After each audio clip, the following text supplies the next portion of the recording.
Assalamualaikum warahmatullahi wabarakatuh. Pembahasan soal dari perusahaan jasa laundry amanah, yaitu ada beberapa tugas ya, yaitu diminta untuk membuat jurnal umum, posting ke buku besar masing-masing account, lalu menyusun neraca saldonya dan membuat laporan keuangannya. Nah, untuk dapat mengerjakan tugas yang diberikan, ada baiknya kita pahami dulu, kita analisa soal yang ada atau soal yang diberikan. Di mana pada soal yang diberikan yaitu datanya adalah nama perusahaan jasa laundry amanah dengan periode laporan yaitu bulan Maret tahun 2019. Adapun aset dan kewajiban perusahaan per 1 Maret 2019 yaitu ada kas sebesar 17.200 karena ini dalam ribuan rupiah. Lalu ada piutang usaha sebesar 19.000, bahan habis pakai 3.750, ada tanah 10.000, lalu utang usaha 8.200. Berdasarkan data-data tersebut di atas, maka modal pemilik dapat dihitung dengan menggunakan persamaan akuntansi dasar sebagai berikut, yaitu modal sama dengan kas ditambah piutang usaha ditambah bahan baku habis pakai ditambah tanah dikurangi utang usaha. Maka modal awal untuk laundry amanah sebesar 41.750. Sedangkan transaksinya selama bulan Maret tahun 2019 itu seperti yang tertera di modul yang sudah dibagikan, yaitu sebanyak ada 12 transaksi, yaitu dari tanggal 2 sampai tanggal 30 Maret tahun 2019. Nah, langkah pertama untuk dapat mengerjakan tugas yaitu kita buat dahulu form-form yang diperlukan, yaitu dari form jurnal umum seperti ini, seperti yang sudah dibagikan di modul. Lalu kita buat form atau kolom-kolom untuk buku besarnya. Berdasarkan apa? Berdasarkan soal, data soalnya di situ sebanyak ada 15 nih. 15 buku besar atau buku rekening yang disediakan, yaitu dari kas, piutang usaha, bahan habis pakai, tanah, modal, brief, utang usaha, pendapatan jasa laundry sampai dengan nomor 15 yaitu akun beban bahan habis pakai dengan posisi saldo normal yang sudah dituliskan, yaitu untuk kas tentu saja didebet. Jadi untuk kelompok harta ada kas, piutang usaha, bahan habis pakai sama dengan tanah itu didebet. Untuk modal di kredit, brief didebet, posisi saldo normalnya, utang usaha dan pendapatan jasa laundry itu ada di kredit saldo normalnya. Lalu ada beban laundry sampai beban bahan habis pakai ada di debit. Baiklah, kita akan mulai mengerjakannya. Tugas pertama adalah membuat jurnal umum. Perhatikan jurnal umum, kita akan menganalisanya. Untuk dapat membuat jurnal umum, kita pastikan dahulu pembuatan formnya atau form jurnalnya itu kebetulan di sini memakai bentuk 4 kolom, yaitu tanggal, ada kolom keterangan, nama akun dan keterangan, lalu ada kolom debit dan kreditnya. Jadi jangan lupa untuk nama perusahaannya yaitu Laundry Amanah, lalu nama laporannya di sini adalah jurnal umum.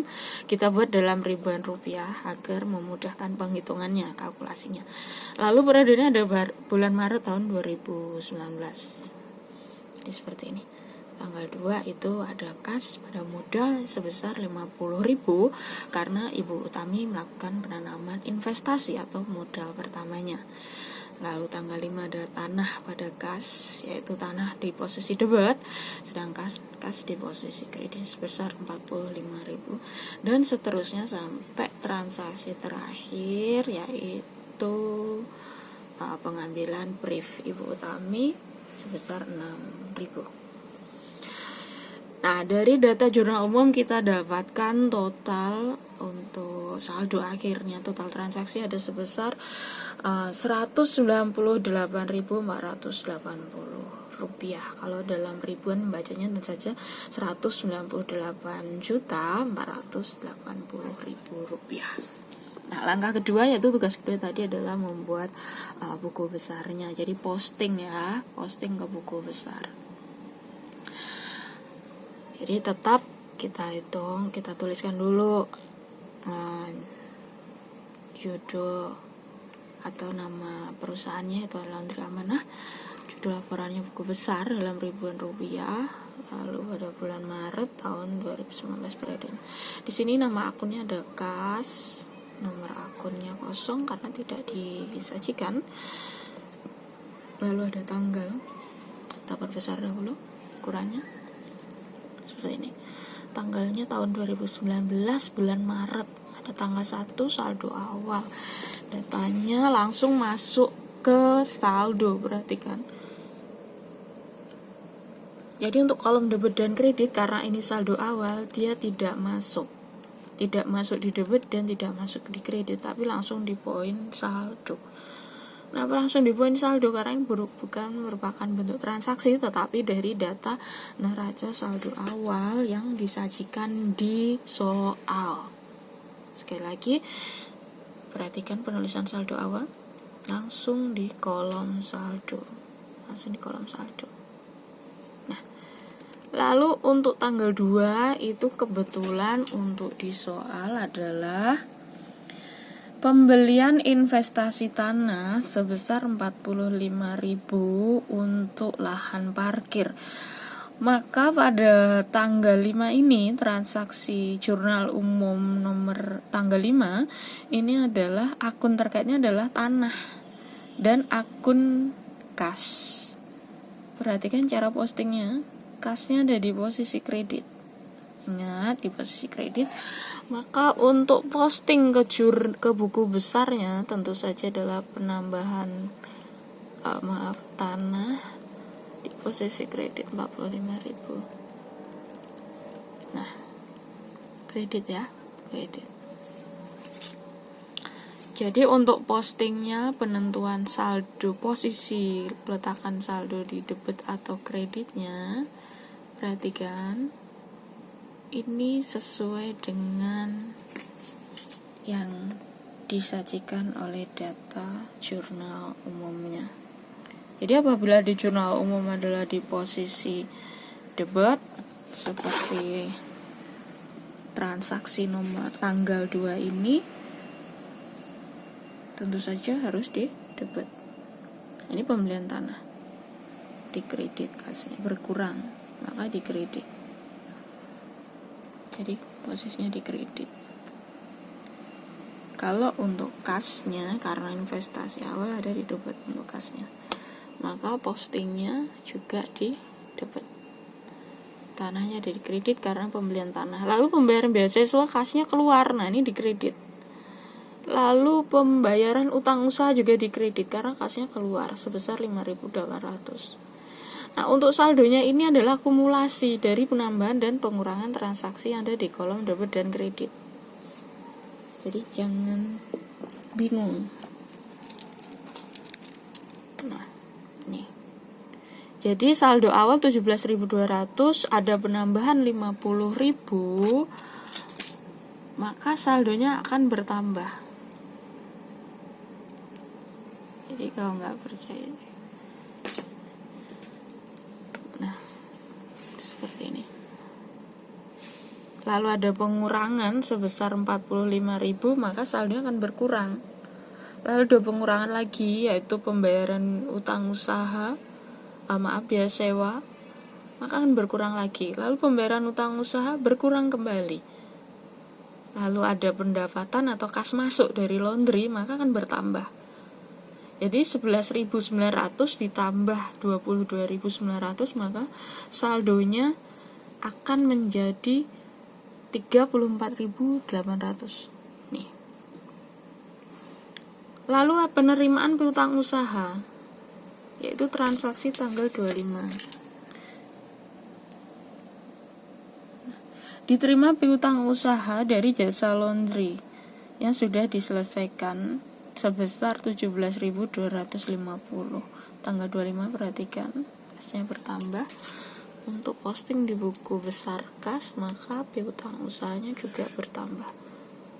Jadi tadi saldo awal 34.800 ditambah 17.250 menjadi 52.050 rupiah. Pada tanggal 27 menunaikan aneka beban usaha sebesar 10.500. Maka akan didapatkan hasil 52.050 dikurangi 10.800, maka hasil akhirnya 41.550. Lalu berkurang lagi karena ada pengambilan priv dari Ibu Utami sebesar kredit 6.000. Jadi saldo akhirnya adalah 35.550 untuk akun kas. Nah, untuk piutang usaha pun sama cara postingnya juga. Jadi saldo awal, ingat nggih, saldo awal itu langsung ditulis di kolom saldo. Jadi tidak boleh diisikan di debit dan kredit karena ini bukan hasil transaksi tapi murni dari saldo awal. Semoga dapat dipahami untuk penulisan saldo awal. Saldo awalnya tadi didapat dari mana? Jangan lupa dari data soal yang diberikan, yaitu ini. Nah, ini adalah saldo awal. Mohon diperhatikan. Jadi diposting dahulu ke masing-masing akun yang terkait. Baik, kembali ke buku besar. Lalu ada bahan habis pakai. Nah, ada saldo awal juga. Lalu ada tambahan pembelian. Lalu ada penyesuaian karena setelah dilakukan cek oleh bagian gudang atau pengecekan fisik, ternyata bahan habis pakainya tersisa 2.500. Maka saldo atau jurnal penyesuaiannya adalah seperti ini. Kita tulis sebagai beban bahan habis pakai pada bahan habis pakai sebesar 4.450, sehingga saldo akhir dari bahan habis pakai itu yaitu 2.500 sesuai data soal tanggal 30 ini. Perhatikan, setelah dihitung sisa beban bahan habis pakai sebesar 2.500. Berarti beban habis pakai yang digunakan adalah 4.450.000 rupiah. Gitu. Semoga dapat dipahami untuk jurnal penyesuaiannya. Lalu untuk akun tanah itu saldo awalnya ada 10.000, lalu Ibu Utami melakukan investasi tadi tanggal 5 untuk pembelian sebesar 45.000, maka saldo tanah yaitu 55.000 karena ada penambahannya. Untuk modal saldo awalnya ada 41.750, lalu ada penambahan investasi tanggal 2 yaitu sebesar 50.000. Jadi saldo modal terakhir, saldo modal pada neraca saldo sementara 91.750. Nah, untuk modal ini belum ada penambahan modal akhir dari laba rugi ya. Ini jadi kita baru posting ke buku besar dahulu berdasarkan data dari jurnal umum, bukan dari data laporan laba rugi. Lalu ada priv pengambilan tanggal 30 oleh Ibu Utami sebesar 6.000, jadi saldo priv 6.000. Ada utang usaha. Nah, perhatikan untuk saldo utang usaha karena ini merupakan kewajiban. Ingat, prinsip kewajiban adalah harta kewajiban itu, utang usaha itu adalah hak kita, kewajiban kita untuk menunaikannya kepada orang lain. Yang ada di orang lain itu harus ditunaikan, makanya akan ada di posisi kredit. Jadi jangan seneng kalau punya utang, tapi boleh berutang apabila memang untuk berusaha dan jelas pengalokasiannya. Jadi kalau untuk berusaha itu boleh. Tetapi ingat, ketika menjalankan usahanya harus berhati-hati karena ada modal utang di dalam usaha kita itu. Nah, kebetulan di sini untuk utang usaha ada 4 transaksi ya, yaitu ada saldo awal, lalu ada utang usaha, lalu tanggal 17 utang usaha sebesar 5.800 dapat, berarti ini ada penunaian ya, pembayaran utang usaha, pembayaran kita tunaikan, kita tulis kas karena ditunaikannya tunai pembayaran. Nah, tadi utang awalnya 8.200, pada tanggal 17 kita bayarkan, jadinya hutangnya berkurang atau tinggal 2.400. Nah, ternyata pada tanggal 20 dilakukan lagi pembelian bahan habis pakai tapi utang juga nih 3.200. Jadi utangnya bertambah. Yang tadinya tinggal 2.400 ditambah 3.200, maka saldonya menjadi 5.600.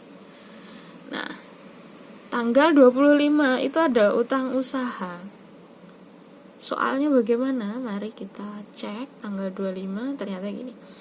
Menerima tagihan bulanan untuk beban laundry bulan Maret 2019 dibayarkan tanggal 5 April 2019 sebesar 16.380.000. Jadi ini posisinya usaha laundry amanah ini hanya sebagai agent atau penerima order untuk laundry dari pelanggan. Nah, untuk yang mencuci itu ternyata Ibu Utami atau pemilik laundry amanah ini diberikan ke bagian atau perusahaan laundry.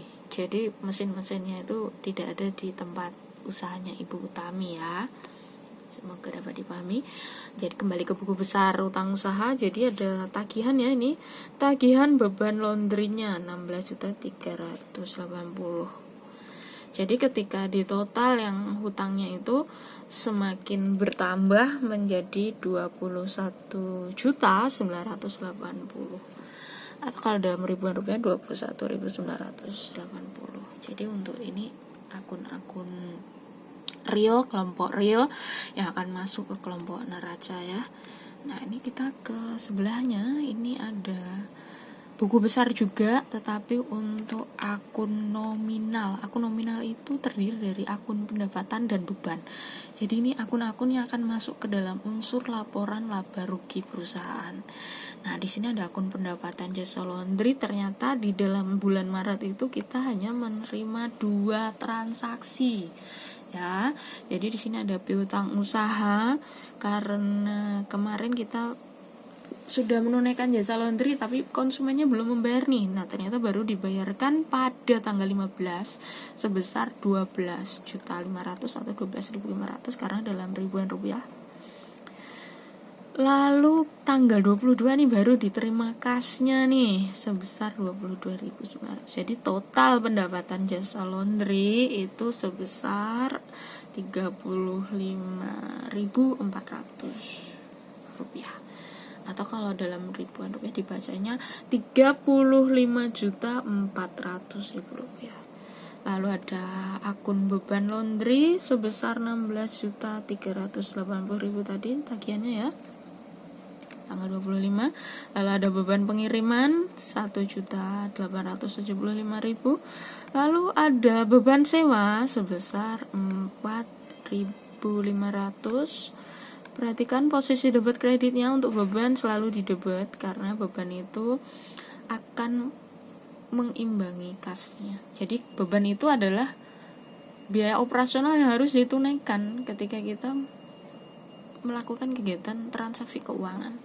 Jadi jangan mau dapat pendapatannya aja, tapi beban itu juga harus ditunaikan. Makanya beban itu didebet karena dia membalanskan atau menyeimbangkan dengan akun kas. Jadi pasangan beban, akun-akun beban itu kalau enggak kas ya utang usaha. Karena namanya beban wajib ditunaikan. Terakhir itu ada beban lain-lain sama beban bahan habis pakai ya. Jadi untuk beban lain-lain perhatikan ini, semoga dapat dipahami. Nah, berikutnya akan dibuatkan video untuk laporan keuangannya. Semoga dapat dipahami dulu untuk buku besarnya. Nah, kita bahas sekalian untuk neraca saldonya ya. Nah, setelah disusun buku besarnya, sudah diposting buku besarnya tadi ya. Jadi dari jurnal umumnya sudah diposting ke buku besar masing-masing, maka akan didapatkan neraca saldo dari laundry amanah per 31 Maret tahun 2019 adalah sebagai berikut. Nah, jadi kasnya sesuai ya, debit posisi 35.550, piutang usaha 14.250, lalu akun bahan habis pakai 2.500, tanah 55.000 debit, Lalu utang usaha di posisi kredit 21.980, lalu modal itu adalah 91.750. Lalu akun priv sebesar 6.000 karena ada pengambilan dari Ibu Tami. Lalu ada pendapatan jasa laundry yang totalnya tadi 35.400. Lalu ada beban laundry dengan total saldonya di debit 16.380, beban pengiriman 1.875, beban sewa 4.500, beban gaji 6.200, beban listrik dan air 1.575, beban lain-lain 850, dan beban bahan habis pakai 4.450. Jadi untuk saldonya atau totalnya neraca saldo laundry amanah di posisi debit 149.130 dan di posisi kredit 149.130. Nah, semoga dapat dipahami. Berikutnya adalah video untuk laporan keuangannya.